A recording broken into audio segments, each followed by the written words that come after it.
Assalamualaikum warahmatullahi wabarakatuh. Selamat datang kembali di podcast Bahtera Nawasena. Nah, di podcast kali ini kita akan membahas tentang topik yang selalu hangat diperbincangkan, terutamanya di kalangan remaja. Nah, sesuai judul, kita akan membahas tentang remaja dan depresi, mencegah bunuh diri di kalangan remaja. Baik, sebelumnya kita kenalan dulu ya. Tak kenal maka tak sayang. Halo semuanya, perkenalkan nama saya Widya sebagai moderator hari ini. Dan di samping saya sudah ada narasumber hebat. Mari kita kenalan dulu kali ya. Halo Ibu. Halo, selamat pagi. Mungkin bisa perkenalan dulu nih Ibu. Oke, perkenalkan sahabat-sahabat di sana, nama saya Asti Chandra Sasi Catur Putri, magister psikologi psikolog. Dan hari ini kita akan bincang-bincang ya. Terus sekali. Baik Ibu. Mungkin langsung aja ya untuk boleh kita mulai nih. Nah, menurut Ibu sendiri, apa sih biasanya yang menjadi pemicu utama depresi di kalangan remaja? Oke, pemicunya.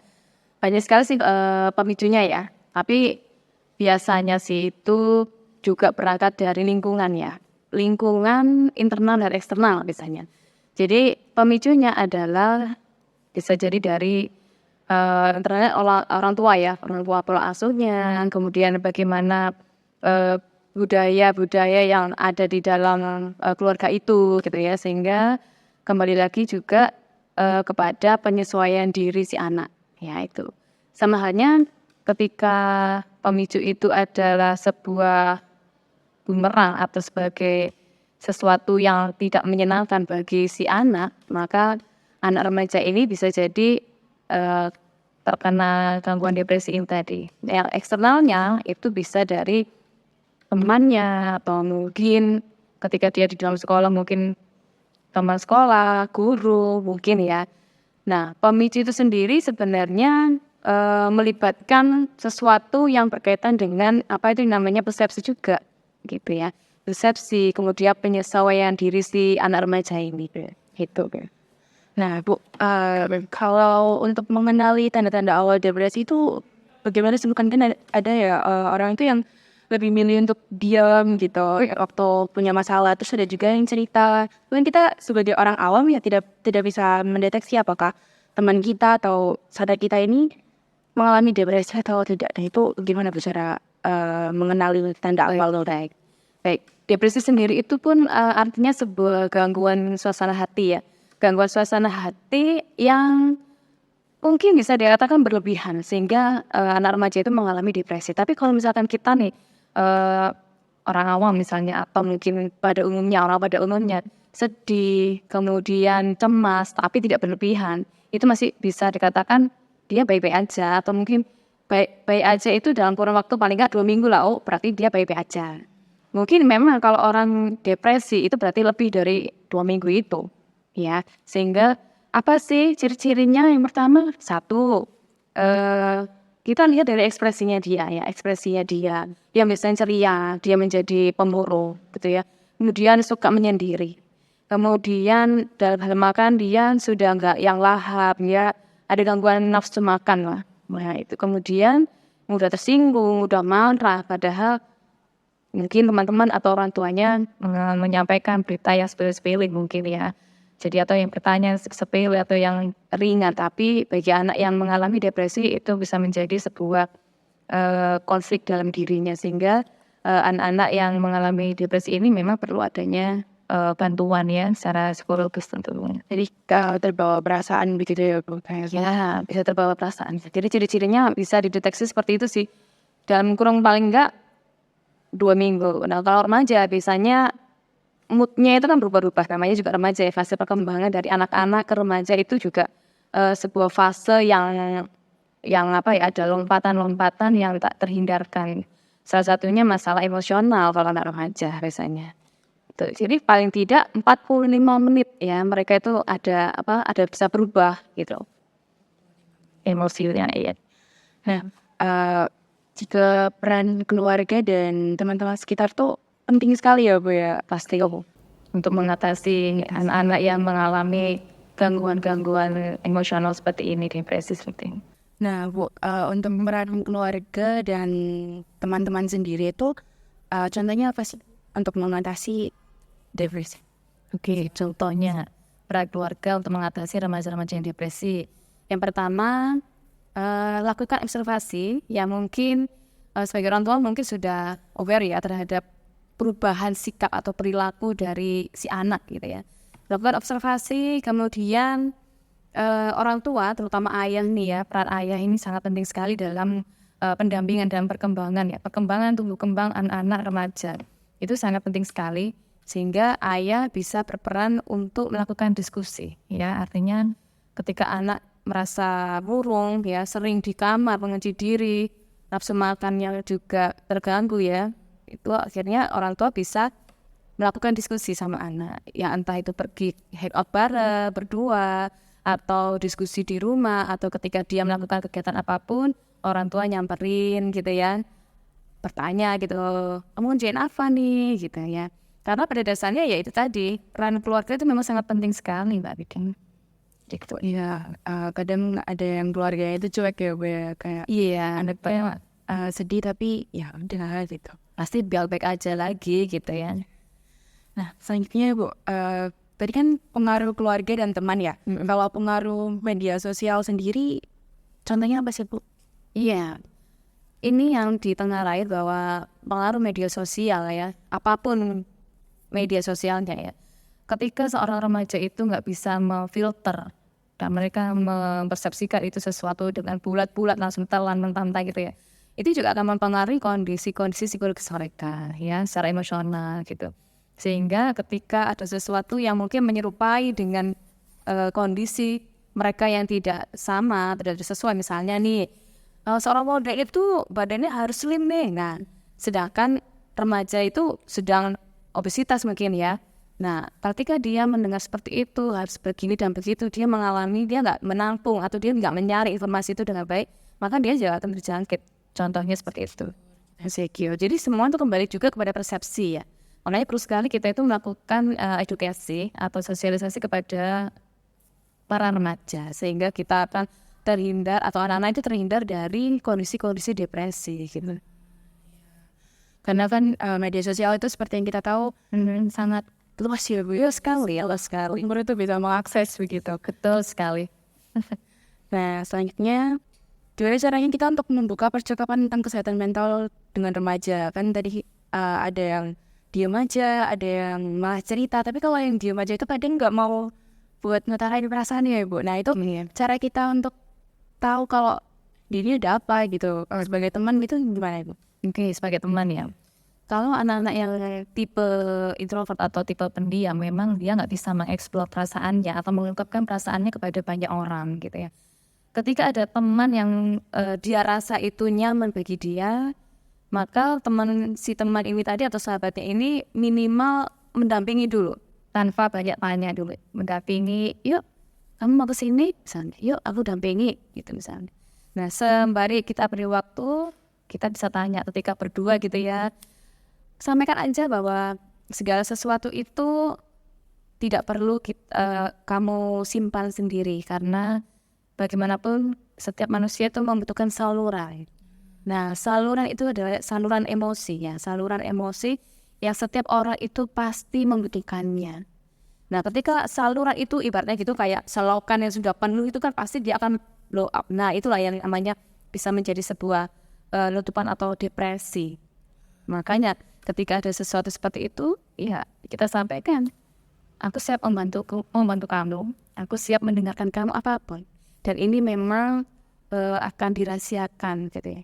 Ibaratnya mungkin sekalipun kita bukan, kalau misalnya Mbak Widya bukan dari sekolah di psikologi misalnya, kuliah di psikologi atau apapun lah.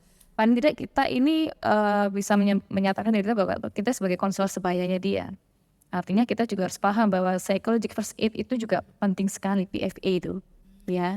Dan itu memang sedang digencarkan, disosialisasikan supaya apa? Kita bisa mendampingi teman-teman kita yang mengalami depresi, terutama anak remaja, ya. Jadi PFA itu fungsinya adalah mendampingi secara sebaya untuk ya tadi loh curhat. Kalau dulu zaman kita itu mungkin curhat ya curhat hati atau curcol ya. Curhat colongan apa katanya ya. Nah itu, jadi kita dekati benar, kita sampaikan kalau kamu ada apa-apa, kamu bisa cerita sama aku, nggak perlu kamu cerita sama banyak orang. Itu karena apa? Orang-orang anak-anak depresi ya yang mengalami dirinya nggak bisa mengungkapkan perasaannya, itu hanya membutuhkan rasa nyaman, seperti nyaman, iya. Selanjutnya Bu, mungkin untuk mengurangi stigma terkait depresi dan bunuh diri di masyarakat sendiri itu bagaimana sih?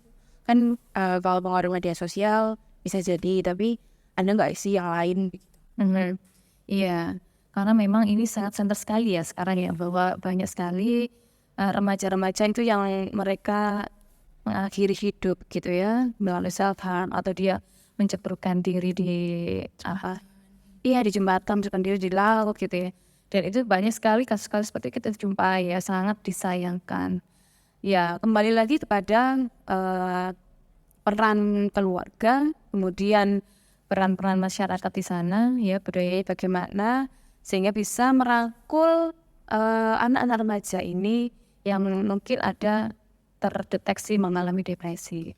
Jadi stigma-stigma ini perlu sekali diedukasikan kembali, disosialisasikan kembali, ya. Ya pastilah pemerintah daerah juga sangat saat ini juga sedang melakukan sosialisasi bahwa kondisi-kondisi seperti ini perlu adanya bantuan ya. Jadi iya, secara psikologis kalau mereka memang tidak bisa bercerita ke teman, maka pelan-pelan kita akan arahkan dia untuk kita beri pengertian untuk ayo kita cari bantuan profesional.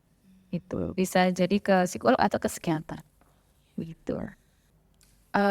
Depresi sendiri tuh ada kategorinya nggak sih Bu? Kayak kategori depresi remaja sama depresi orang dewasa. Itu apakah ada perbedaannya begitu?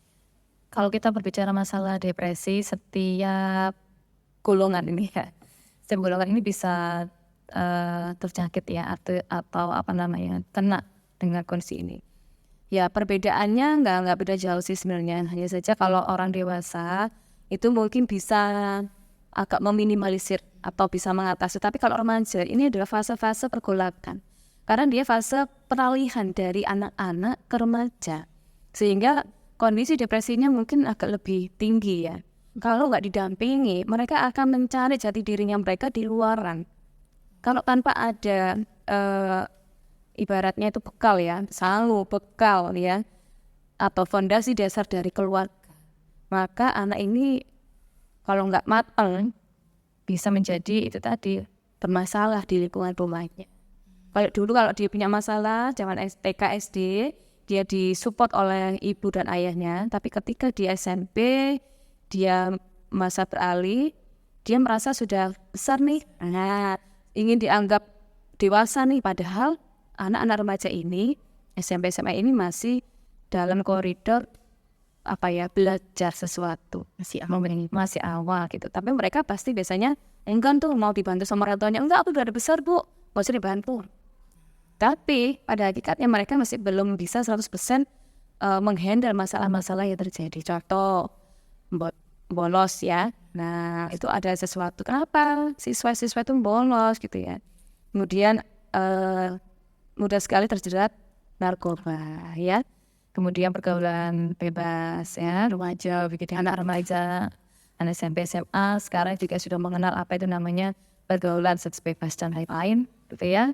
Kemudian kenakalan remaja, tawuran dan lain-lain gitu ya. Ada kondisi-kondisi yang memang itu yang perlu sekali kita lakukan untuk pembekalan mereka ketika biasanya mungkin di awal ketika mereka dari SD kelas 6 mau ke SMP kelas 1, kita benar-benar harus memberikan pembekalan, terutama orang tua ya. Orang tua harus memberikan gambaran bahwa nak kamu ini besok di SMP itu paling tidak itu ini loh perubahan yang akan kamu alami. Kamu akan mengenal lawan jenis, kamu akan menghadapi sebuah tantangan yang lebih banyak daripada di SD. Tapi kamu jangan khawatir, ada ayah, ada bunda yang selalu mendampingi kamu. Kamu jangan khawatir, ada apa-apa kamu sampaikan. Jadi anak itu merasa termotivasi dan anak juga merasa nyaman. Oh, ada orang tuaku nih yang masih bisa membackup atau mendampingi aku ketika aku ada masalah. Jadi nggak kalah penting sekali itu adalah kasus-kasus bullying ya teman-teman ya. Jadi kasus-kasus bullying inilah yang sangat center juga yang sangat sering terjadi itu diistilahkan dengan candaan gitu ya. Cuma bercanda gitu. Nah, ini yang perlu sekali menjadi pertanyaan, kok hal seperti itu kan menjadi candaan gitu ya. Misalnya kalau jika teman aja, ya kalau sekali dua kali sekali gitu nggak masalah, tapi berkali-kali berarti sudah ada unsur kesengajaan ya. Jadi memang dia target untuk dilakukan goda-godaan sebagai tempat untuk entah kalau dibuat project guyonan, nah seperti itu tuh nggak baik ya. Itu yang bisa menjadi salah satu penyebab contoh ya untuk si anak remaja ini menjadi depresi. Karena apa? Dia nggak suka dengan kondisi seperti itu. Nah itu kita berikan gambaran di awal. Ketika kamu ada diganggu oleh teman kamu, sekali, 2 kali, is okay, nggak apa-apa. Ketika anak itu temenmu nyolek kamu atau ngolok-ngolokin kamu, udah biarkan aja, hanya verbal kan. Tapi kalau sudah berupa fisik dan kamu merasa sakit, maka kamu wajib membela diri kamu. Ya, dengan cara apapun, yang penting kamu tidak melakukan sebuah kekerasan ulang, artinya entah kamu ingatkan, entah kamu tegur. Tapi kalau sudah fisik dan kamu merasa teraniaya, tersakiti, merasa sakit, kamu wajib membela diri kamu. Nanti apalagi kondisi-kondisi bullying ya saat ini yang memang sangat terjadi. Jadi anak-anak yang mengalami bullying itu minimal harus ada penanganan ya. Dimulai dari si individu itu. Jadi orang tua perlu memberikan gambaran yang jelas sekali bahwa nak, kamu nanti kalau di SMP itu kalau misalkan ada kondisi bullying, kamu harus bisa bersikap gitu ya. Jadi diberikan gambaran bahwa kalau kamu nggak bersikap, maka kamu ya pasti akan mengalami suatu perasaan yang tidak menyenangkan. Nah itu, jadi disampaikan seperti itu. Minimal kamu bisa membela dirimu ketika mungkin ada temanmu yang membulinya itu adalah dengan cara fisik, ya. Ketika dengan cara fisik mungkin sekali 2 kali is okay. Ketiga, keempat dia sering melakukan dan kamu merasa tersakiti, badan kamu merasa sakit, berarti kamu harus bersikap dan bertindak. Kamu wajib membela diri kamu. Entah kamu dorong pelan atau kamu tegur, oh jangan ganggu saya gitu ya, dan lain-lain. Ketika mereka membabi buta, katakan sekarang anak-anak sekarang kan juga sangat reaktif ya, sangat aktif dan reaktif sekali, agresif ya. Nah itu bisa segera mencari pertolongan ya, bisa nanti menghubungi Dinas Perlindungan Perempuan dan Anak juga gitu ya, sehingga bisa difasilitatori antara sekolah dan pelaku-pelaku ini gitu. Jadi saat ini para remaja perlu sekali untuk bisa mengantisipasi terutama cara berpikirnya. Cara berpikir juga bisa mengatasi. Ketika kita berpikir, maka itu juga akan mempengaruhi emosi kita, dan emosi itu juga akan mempengaruhi perilaku kita atau sikap yang diambil gitu. Jadi kalau kita berbicara untuk mengurangi depresi ya, itu jangan serta-merta kita melihat sesuatu itu dengan negatif langsung, tapi kita lihat dulu, oh ini masih bisa ditolerir, oke deh, sehingga emosi kita nggak ikut-ikutan negatif yang membabi buta gitu. Seperti itu ya. Baik, ngomongin bullying nih Bu ya, peran orang tua juga penting ya kan Bu untuk pelakunya sendiri, karena tidak mungkin anak melakukan hal itu kalau tidak melihat awalnya begitu. Betul. Nah Bu, selanjutnya nih, cara untuk remaja itu bisa mencari bantuan tanpa malu dan takut ya. Kadang kan ada yang bikin story gitu, terus di media sosial, terus tiba-tiba ada yang bilang, lebih baik kamu masalah gitu aja kok pakai diumbar-umbar gitu. Terus ada juga yang cerita ke temannya, tapi nanti temannya bilang, kamu mah masih mending, saya gini. Nah itu gimana sih Bu caranya? Ya memang banyak ya kita jumpai mereka yang pasang status, bukan hanya remaja ya, orang dewasa pun sebenarnya juga dilakukan hal yang sama gitu ya. Jadi kembali lagi bahwa segala sesuatu itu pasti ada salurannya.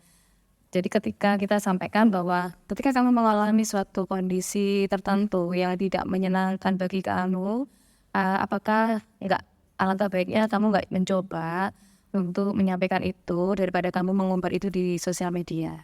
Satu, nama baikmu juga pasti akan diingat oleh orang. Yang kedua, nama orang tuamu pun juga akan terseret-seret, atau ya paling tidak orang tuamu juga akan tahu gitu loh. Minimal kamu bisa menyampaikan itu, kamu bisa mencari saluran itu dengan kamu menyampaikan kepada orang tuamu, dan gak perlu malu sebenarnya. Karena banyak sekali remaja-remaja saat ini sudah pintar-pintar gitu ya, smart banget mereka untuk mengungkapkan perasaan mereka ketika mereka nggak bisa menyampaikan pada orang tua, mereka menyampaikan pada orang tuanya begini, Bu, aku mau ke psikolog, aku mau cerita banyak sama psikolog gitu. Jadi, "Loh, kenapa nggak sama ibu aja, sama ayah?" Ya, mungkin malu ya, gitu ya. Oke, nggak apa-apa. Jadi sebagai orang tua pun juga harus support gitu ya. Mungkin mereka merasa bahwa, loh, kok aku nggak berperan penting nih bagi anakku nih gitu ya. Tapi it's okay, nggak apa-apa, karena anak itu macam-macam. Ada yang memang ketika anak seperti itu berarti mereka ada gap sebenarnya dari orang tua, dan orang tua itu juga perlu dan wajib untuk mengevaluasi kenapa kok anakku lebih nyaman untuk mencari bantuan secara profesional gitu ya. Jadi ketika anak